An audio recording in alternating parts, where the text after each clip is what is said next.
Joining us now is Executive Vice President of the National Taxpayers Union, Brandon Arnold. So, Brandon, do you agree with Secretary Yellen? I mean, what percentage of this inflation is caused by the pandemic? Well, I think what this administration needs to do, first of all, I'm glad that they're finally recognizing that inflation is a problem, because just a month ago, the White House Chief of Staff was telling us that it's only affecting high income individuals, not recognizing that working class Americans, that everyday Americans are getting walloped by inflation. So now they are trying to pass a piece of legislation, of course, that would make the problem significantly worse rather than better. So, yes, the pandemic is a huge factor here. Secretary Yellen is right in that. But what this administration needs to do is stop making things worse. Put together a plan that actually improves the situation rather than exacerbates it. Well, they would say that their plan would improve it. But let me move on. You know, how much, though, because this brings me to my next thought, how much is political stagnation contributing to the current inflation? Well, it's a big problem. I mean, if this administration was willing, for instance, to take on labor unions, to move to port automation, to try to expand hours, they've done that a little bit. But I think that those kinds of changes to our logistical hangups would go a long way to alleviating some of the inflationary problems, that just getting those products to consumers, to businesses faster than that's currently happening. There are things like reducing tariffs. Of course, that would tick off labor unions and make them upset with this administration. But cutting tariffs actually would go a long way to helping our manufacturing sector and to helping consumers right on the eve, of course, of the holiday season, when people are really going to feel the pinch when they can't get products that they want to give as gifts, when those gifts are extraordinarily expensive, toys, consumer electronics, and so forth. Well, the president has worked with the ports, like the Port of Los Angeles, the Port of Long Beach, to, it's for them to start operating at 24/7 to sort of ease that pain.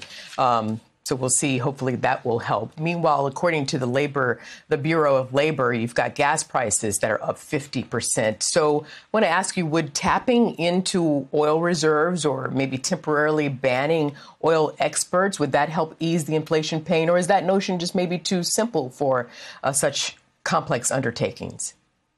Yeah, I mean, we have the highest gas prices in 7 years. So tapping into the strategic reserves certainly makes sense right now. But a lot of these problems, of course, could have been solved in the first place if we hadn't shut down the Keystone Pipeline, one of the very first orders of business for this administration, if we haven't limited exploration and extraction of oil from Alaska. And this bill, this is one of the reasons why I think this bill is really misguided. The Build Back Better plan further restricts energy exploration.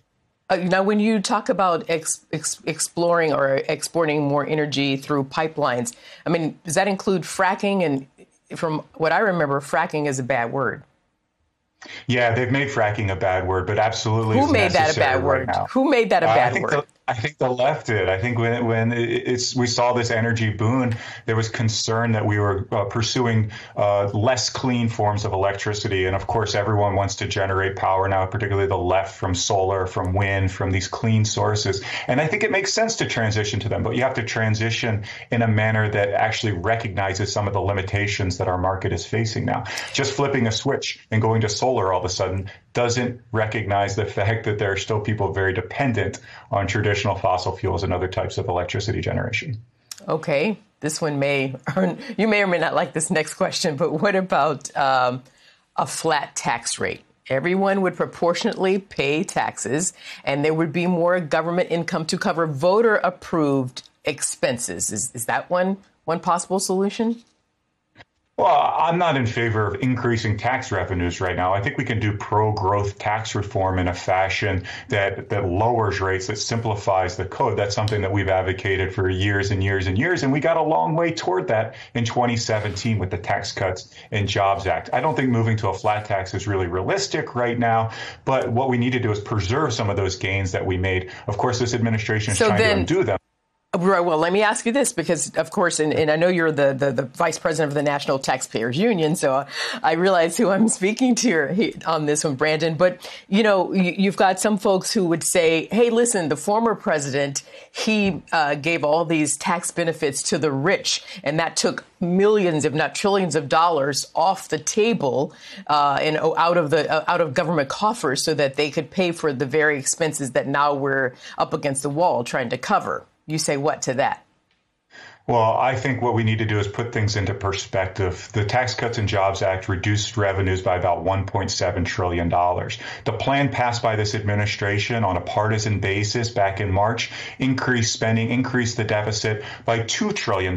So already larger than what the Tax Cuts and Jobs Act did over a 10-year period. Now they want to double down on that. The bipartisan infrastructure plan, that increases the deficit by more than $250 billion. This additional piece of legislation, the Build Back Better plan, you could be talking about $2 trillion, $2.5 trillion.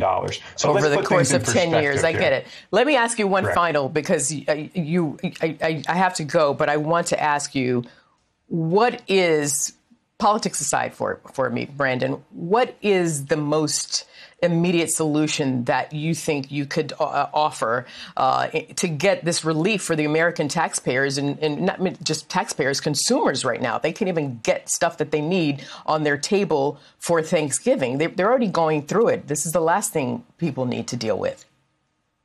Yeah, I mean, I think this administration needs to be honest with people. It took the highest inflation rate since 1990. I'm asking you, Brandon, please give me a direct answer. What is your idea? Please. There's no magic wand. I think reducing tariffs, increasing energy exploration and production would go a long way, but you can't snap your fingers and make inflation go away. You need to be honest in that regard. This inflation is here to stay for a little bit. We need to scale back our spending. We need to actually abide by some budget austerity here rather than this additional spending that the administration is trying to pursue. There's no silver bullet here, unfortunately, because inflation is caused by a lot of factors. It's a complicated problem that requires complicated, serious solutions. I appreciate that. Brandon Arnold, thank you very much. Enjoy the rest of your day. Take care.